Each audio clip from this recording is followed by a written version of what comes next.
Is there sort of a modern luxury, for example, that you try to avoid or you're aware that you don't wanna fall into this sort of comfort trap so you don't do this thing?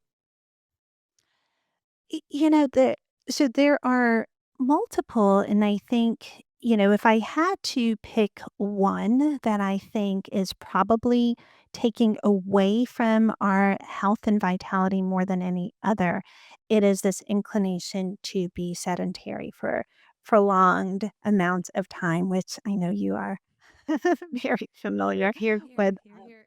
Yes, exactly. Is that being such a deterrent to our health? Um, but our entire physiology has really adapted to a certain amount of biological stress. And this is stress from the science of hormesis, which is the science of good stress. In our hunter gatherer days, our ancestors had to endure harsh and difficult environments. That involved going long periods of time without food. It involved, periods of explosive high intensity exercise. It involved mental challenges, how to develop tools, how to hunt prey, how to essentially survive. And part of that was also exposure to heat, exposure to cold, how to work in a tribe and contribute to a part of a larger, group of people so that you are valuable. These were all ways we challenged ourselves. And our physiology, our genes have adapted to needing that certain amount of stress to activate physiologic changes that make us healthier and have helped us not just survive and thrive.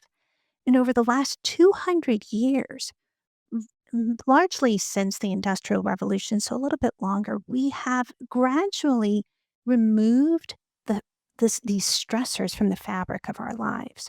We have incorporated food technology that we can now process food. We have added refrigeration, so food is available 24/7.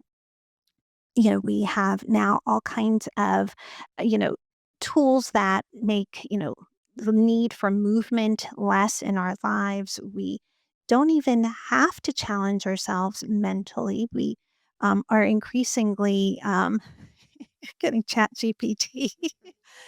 I mean, one by one, we are removing these stressors, and this lack of good stress is a hidden risk factor, and if we do not course correct, I do not think we will be able to mitigate the harms that we are incurring in as a function of our daily lives.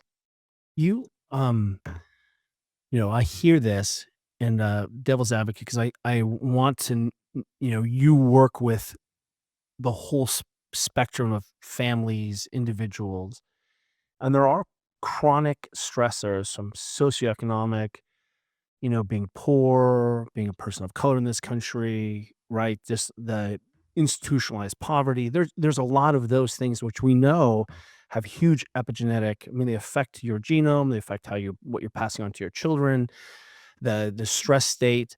Um, how do you tell someone like that who's in your clinic that like stress is good? And I know you're food insecure and you're just stoked. I didn't have health insurance for a long time. Now I have health insurance. Define a little bit for us what you mean and like where does it start to be actionable? Because there's been plenty of times where I've been in high performance rooms where I'm like, hey, sleep more. And the people are like, yeah, okay, that's never going to happen. Right. So we can't just say, be stressed and be unstressed. We have to, and I know that this whole book is about this, and this is your expertise.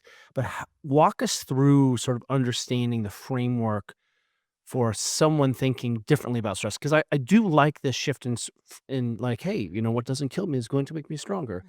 Simultaneously, I'm worried about my family or a sick individual, and I'm, what I mean, help me understand a little bit of where I begin to pivot into behaviors where this feels like I am becoming a more robust person. Yeah, and then I'm so glad you pointed that out because I, on the one hand, I think there's a lot of literature that stress can harm, and, that is real. But I think what we're talking about here is not adversity it is mild to moderate stress, Mm. and there's a lot of low hanging fruit um, that I think most people can implement. A lot of the things I'm encouraging, first of all, are at zero cost for a person to get less sedentary or incorporate some high intensity movement can come at no cost. And that begins to change a person's health and physiology. For people that are living in food deserts, yes, access to fresh fruits and vegetables are harder. But the key here is that if we just add small bits of things that gently stress our body, in this case, if we can add a legume, if we can add a whole grain, and really just canned beans. You can boil some legumes or lentils. Like generally, the phytochemicals in plant food have this ability to gently stress our bodies, and they can be safely stored in most regions of the world.